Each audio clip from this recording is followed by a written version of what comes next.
अस्सलाम वालेकुम नाज़रीन, सराब कदाब से मुखातिब है। एक बहुत बड़ी खबर है, बड़ी ब्रेकिंग न्यूज़ है और ये सुप्रीम कोर्ट के दो मुअज़्ज़ज़ जजेस हैं, उन्होंने खत लिखे हैं और उन्होंने चीफ जस्टिस को खत लिखे हैं। चीफ जस्टिस, नए वाले चीफ जस्टिस हमारे जनाब मोहतरम ऑनरेबल जस्टिस या आफरीदी साहब को खत लिखे हैं। लेकिन उन खतूत और फिर उन दो जजेस ने जो फैसला दिया था, जो हुक्मनामा जारी किया था, उस पर अमल दरामद नहीं हुआ है। ये आपके सामने रख देते हैं, ये बहुत बड़ी खबर है। और इस खबर का इस जो जजेस जो बोले हैं, जो खत लिखा है, जो उन्होंने फैसला दिया था, उसका खुरा जाकर इस आईनी तरमीम और इस ऑर्डिनेंस और बिल्कुल उस जड़ से जाकर लगता है। यानी यहां से असल में पकड़ना था और पूरी धोती खुल जानी थी। लेकिन एक दफा फिर इसे बचाने की कोशिश की है, वो आपके सामने रख देते हैं। लेकिन पाकिस्तान के सोशल मीडिया पर एक मैसिव रद्द-ए-अमल है, एक इंतहाई संजीदा किस्म का एक डिबेट छिड़ गई है कि आखिर ये कैसे मुमकिन हुआ कि आपने अचानक से जजेस की तादाद 34 कर दी, अचानक से मुनीब अख्तर को आपने प्रैक्टिस एंड प्रोसीजर कमेटी से बाहर कर दिया, अचानक से आपने हाई कोर्ट के जजेस में जनाब इजाफा कर दिया, चीफ जस्टिस की उम्र में आपने इजाफा कर दिया, यानी मुद्दत मुलाजमत में इजाफा कर दिया। फिर आपने फौरी तौर पर एक ऐसा कानून पास कर दिया कि जनाब खुफिया इदारे या फिर पाकिस्तान के इदारे किसी भी शख्स को 3 माह के लिए सिर्फ शक की बुनियाद पर, डाउट की बुनियाद पर उसे उठा सकते हैं और 3 महीनों तक उसे अपने पास रखेंगे। लिहाजा इसके ऊपर एक बड़ा संजीदा किस्म का, सीरियस किस्म के कंसर्न्स और पाकिस्तान की सिविल सोसाइटी का, ह्यूमन राइट्स का, पाकिस्तान के वकला का, पढ़े लिखे लोगों का इसके ऊपर शदीद तरीन रद्द-ए-अमल है। और लोग सवालात कर रहे हैं कि 2-2.5 सालों से इस मुल्क के अंदर जो असल में घमासान की जंग थी, क्या उसका हासिल ये था? क्या ये करना ये चाह रहे थे? क्या इसका मकसद ये था कि पाकिस्तान के सर्विसेज चीफ को इतनी लंबी एक्सटेंशन दी जाए, यानी ताहयात एक्सटेंशन दी जाए, ना सिर्फ 5 साल की, यानी उनकी मुद्दत मुलाजमत को 3 साल से बढ़ाकर 5 साल कर दिया गया है, बल्कि जो एज लिमिट थी यानी 64-65 साल, उसे खत्म कर दिया गया है।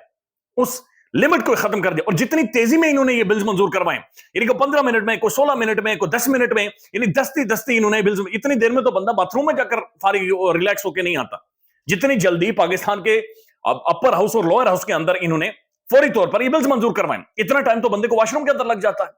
इतनी जल्दी, इतनी तेजी, इतनी फुर्तियां, और अचानक से इतनी ज्यादा फुर्तियां। इसकी वजह क्या है? इसकी वजह दो ऑनरेबल मुअज़्ज़ज़ जजेस का ये लेटर है, ये खत है। ये दिलेर गैरतमंद मुअज़्ज़ज़ जजेस हैं और ये उम्मीद भी दिलाते हैं। इस तरह के जजेस के लेटर, इस तरह से उनका स्टैंड करना, खड़े होना, और इस तरीके से खड़े होना, इस यानी एक बिल्कुल एक डिसेंट वे में, एक कानूनी वे में, एक लीगल वे में खड़े होना, ये पैगाम देता है कि जजेस सारी सूरत हाल को देख रहे हैं, उसे अंडरस्टैंड कर रहे हैं और बड़ा कैलकुलेटिव, एक इंतहाई कैलकुलेटेड, आर्टिकुलेट किस्म का जवाब जजेस दे रहे हैं। अब जो आईनी तरमीम मंजूर की गई, और उस आईनी तरमीम आप जानते हैं शब खून मारा गया रात की तारीकी में, और फिर उसके खिलाफ मुख्तलिफ हाई कोर्ट्स के अंदर दरखास्तें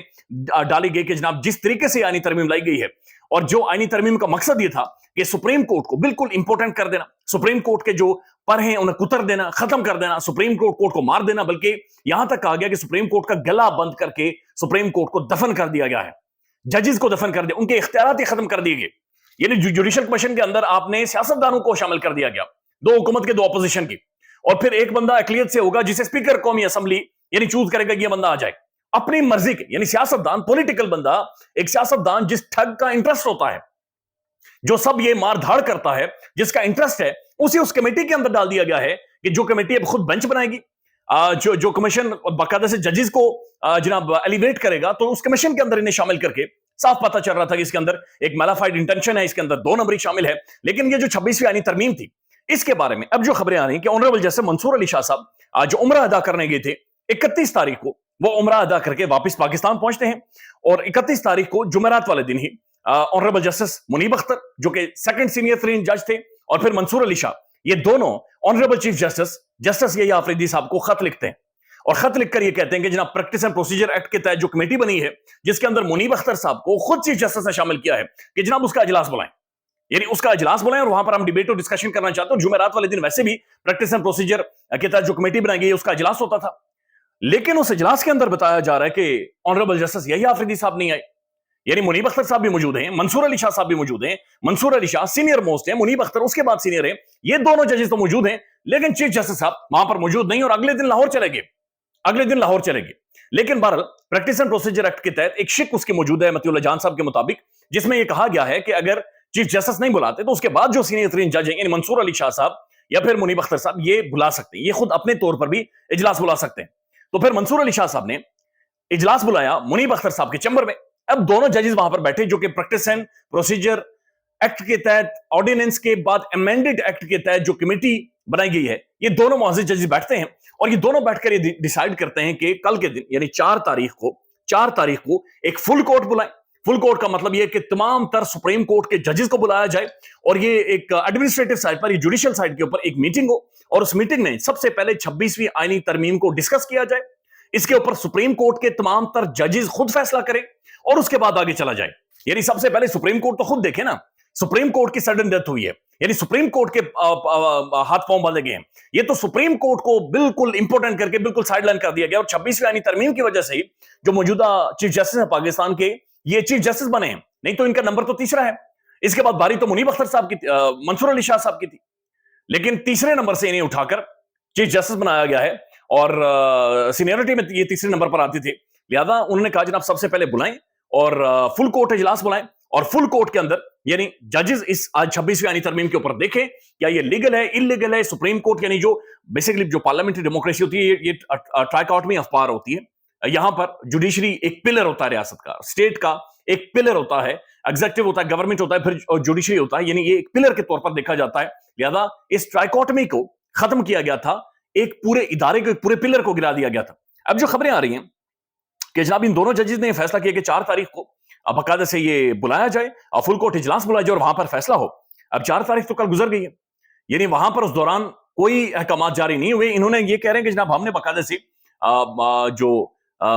हैं उन्हें बाकायदा से अहकाम जारी किए थे कि ये बुलाएं यहां पर, लेकिन उसके बावजूद भी वो कह रहे हैं कि जनाब फुल कोर्ट का इजलास यहां पर नहीं बुलाया गया। उसके बाद वो बताते हैं कि आज उन्होंने खत लिखा है चीफ जस्टिस को, यानी मंसूर अली शाह और मुनीब अख्तर ने बाकायदा से खत लिखा जस्टिस ए आफरीदी साहब को और उन्होंने इंतहाई कंसर्न शो किए हैं, उन्होंने रिग्रेट किया है, उन्होंने इंतहाई अफसोस किया है और उन्होंने कहा कि जनाब जो 31 तारीख की मीटिंग हुई थी हमारी, उसके मिनट्स भी पब्लिक करें। और वो ये कह रहे हैं कि हमने रजिस्ट्रार को ये कहा था कि फुल कोर्ट बुला ले, लेकिन उन्होंने फुल कोर्ट नहीं बुलाया। यानी कि मंसूर अली शाह साहब माजरत के साथ जो चीफ जस्टिस है पाकिस्तान के, जस्टिस ए आफरीदी साहब को ये पता था, उन्हें बताया गया, उन्हें कन्वे किया गया कि जनाब पहले फुल कोर्ट बुलाएं और उसके बाद आगे बढ़ेंगे, लेकिन ना तो वो उस मीटिंग के अंदर शामिल हुए, ना ही उन्होंने फुल कोर्ट बुलाया, ना ही मिनट्स उस मीटिंग के पब्लिक हुए। कुछ भी सामने नहीं आया, कुछ भी सामने नहीं आया। और फिर चूंकि उन्होंने ये इजलास नहीं बुलाया तो हुकूमत जल्दी जल्दी में उन्होंने पार्लियामान के अंदर से जनाब जजेस की तादाद बढ़ा दी है, हाई कोर्ट के जजेस की तादाद बढ़ा दी है और प्रैक्टिस एंड प्रोसीजर के साथ जो कमेटी बनाई गई थी उसमें से मुनीब अख्तर साहब को भी निकालकर साइड पर, बिल्कुल मक्खी की तरह उन्हें उठाकर, दूध में से जैसे मक्खी निकालते हैं, उठाकर उन्हें साइडलाइन कर दिया गया है। दिस आल्सो शोज के सुप्रीम कोर्ट के अंदर दोबारा से एक पावर स्ट्रगल शुरू हो गई है। सुप्रीम कोर्ट के अंदर दोबारा से एक डिवीजन, सुप्रीम कोर्ट के जजेस, ऑनरेबल जजेस, और ये कोई आम जजेस नहीं है, ये सीनियर मोस्ट जजेस हैं, ये अब कन्फ्रंट कर रहे हैं मौजूदा चीफ जस्टिस को। ये इससे पहले कन्फ्रंट करते रहे काजी फाजिल ईसा को भी, लेकिन अब इन्होंने ऑनरेबल जो मौजूदा जज है उन्हें भी कन्फ्रंट किया है, चूंकि हम ये चाह रहे थे कि जनाब इजलास बुलाएं और फुल कोर्ट के सामने ये सारा मामला रखें और फुल कोर्ट जो भी फैसला करे उसके तहत हम चलते हैं, उसके बाद जाकर आप आईनी बेंचेस बनाएं। लेकिन मौजूदा चीफ जस्टिस ने उस ना तो मीटिंग के अंदर शामिल हुए और ना ही उन्होंने फुल कोर्ट बुलाया और बाकायदा से खत लिखा। ये मतीउल्लाह जान साहब और हसनात मलिक साहब, उन्होंने बाकायदा पूरी स्टोरी की है, पूरा विलॉग किया है। अब इसके ऊपर जो मतीउल्लाह जान साहब के कमेंट है ये बड़ा इंपॉर्टेंट है और ये अहम तरीन है। मतीउल्लाह जान साहब ये कहते हैं, लग रहा है कि ये इख्तलाफात और ज्यादा बढ़ गए हैं, लग रहा है कि सुप्रीम कोर्ट के अंदर तकसीम दर तकसीम यहां पर मौजूद है। वो ये कहते हैं कि आज जो जुडिशल कमीशन ऑफ पाकिस्तान का इजलास बुलाया गया है, ये जाहिर है इसकी एक आईनी हैसियत है और इसकी बड़ी इंपॉर्टेंस है और यही कॉन्स्टिट्यूशनल बेंचेस के हवाले से फैसला करेगा। इसकी तादाद 13 कर दी गई है, लेकिन जाहिर एक बंदा मौजूद नहीं है जो कि कॉन्स्टिट्यूशनल बेंचेस का हेड होगा, लिहाजा 12 है। और इसके अंदर बताया जा रहा है कि जो हुकूमत है, जाहिर है उनकी मेजॉरिटी है, उनके पास अटॉर्नी जनरल को भी शामिल कर लें, अपने जो चहेते जजेस हैं चंद उन्हें भी शामिल कर लें, फिर वजीर कानून को भी शामिल कर लें। तो जो मतीउल्लाह जान साहब हैं वो ये कहते हैं कि जनाब ये कॉन्फ्लिक्ट ऑफ इंटरेस्ट आ गया है। अब अगर कोई भी फैसला फुल कोर्ट के बगैर, यानी फुल कोर्ट बुलाए बगैर अगर जस्टिस ए आफरीदी साहब कोई भी फैसला करते हैं तो ये तो कॉन्फ्लिक्ट ऑफ इंटरेस्ट आ जाता है, क्योंकि 26वीं आईनी तरमीम जिसके ऊपर फुल कोर्ट बुलाने के लिए जजेस ने कहा है लेकिन फुल कोर्ट नहीं बुलाएगी, इसका मतलब यह है कि ये फुल कोर्ट ना बुलाना, इसके अंदर दाल में कुछ ना कुछ काला है और कोई ना कोई चीजें खराब है। मतीउल्लाह जान साहब ये भी कहते हैं कि ये उससे बड़ा मामला है कि जो मुशर्रफ ने पीसीओ के तहत जजेस से हल्फ उठवाई थी। वो कहते हैं उस वक्त एक जर्नल सामने था, फिर भी नजर आता था, लेकिन आज तो ये जो सब कुछ पाकिस्तान में मार धाड़ हो रही है, इसके पीछे नजर ही कोई बंदा नहीं आ रहा। यानी इसके पीछे बाज़ाहिर कोई नजर नहीं आ रहा, लेकिन दरवाजे के पीछे सबको सब पता है कि कौन क्या कर रहा है और कहां पर खड़ा है और किस तरह से मामला को आगे लेकर जा रहे हैं। So it's a very very interesting development जो कि पाकिस्तान के अंदर हुई है और इस खबर ने بنیادی پورے ڈھانچے کو ایک دفعہ پھر زیرو پر لا کر کھڑا کر دیا ہے. میں ایک ٹویٹ آپ کے سامنے رکھنا چاہتا ہوں. یہ خواجہ آصف کا ٹویٹ ہے, اور خواجہ آصف صاحب کا یہ ٹویٹ ہے کوئی میرے خیال میں کافی پرانا خواجہ صاحب کا یہ ٹویٹ ہے. اور خواجہ صاحب لکھتے ہیں, پہلی ایکسٹینشن 1957 میں وزیر اعظم فیروز خان نون نے commander and chief general Ayub Khan کو دی. تقریباً 20 سال کی total extension Ayub, Zia, Musharraf, 3 dictators نے اپنے آپ کو دی ہے. جنرل کیانی اور باجوہ نے سیویلین حکومتوں سے 4 سال کی ایکسٹینشن لی. عمران خان نے جنرل باجوہ کو باپ بنا لیا تھا. ہم نے آج افراد کو ایکسٹینشن دینے کی قانون میں ترمیم کر کے افراد کے بجائے ادارے کو مضبوط کیا ہے. مدت ملازمت میں توسیع, بری فوج, ایئر فورس, یعنی آج کا ٹویٹ ہے, معذرت کے ساتھ میں سوچ رہا تھا شاید پرانا کوئی انہوں نے ٹویٹ کیا ہوا ہے, لیکن آج وہ جو ایکسٹینشن دی ہے 2 سال کی ایکسٹینشن, اس کے بارے میں کہہ رہے ہیں کہ آج جو ہم نے ایکسٹینشن دی ہے, یعنی آج جو ہم نے مدت ملازمت میں جناب یہ بڑھایا ہے, یہ ٹائم بڑھایا ہے, وہ کہتے ہیں مدت ملازمت میں توسیع بری فوج, ایئر فورس, نیوی, تینوں اداروں پر لاگو ہوگا. کسی فرد واحد یا کسی ادارے کو نہیں نوازا ہے. ماضی میں حکمران اپنے اقتدار کے دوام کے لیے آرمی چیف کو ایکسٹینشن سے نوازتے رہے ہیں. آرمی چیف کی ایکسٹینشن اور پھر سروسز چیف کو 2 سال ان کی عمر میں بڑھانا, یعنی اس میں کیا ڈیفرنس ہے, یہ سمجھ سے باہر ہے. لیکن خاص اکاؤنٹ سے ٹویٹ ہو رہے ہیں, اور خاص اکاؤنٹ سے ٹویٹ کر کے تعریفیں کی جا رہی ہیں. حیران کن طور پر وہ سارے ٹویٹ ایک ہی جیسے ہیں, ان کے الفاظ ایک ہی جیسے, ان کے اندر کوما اور فل سٹاپ ایک ہی جیسے ہیں, ان کے اندر گفتگو اور بات چیت وہ سب چیزیں ایک ہی جیسے ہیں. خیال رکھیے گا, اپڈیٹ کریں گے. اللہ حافظ.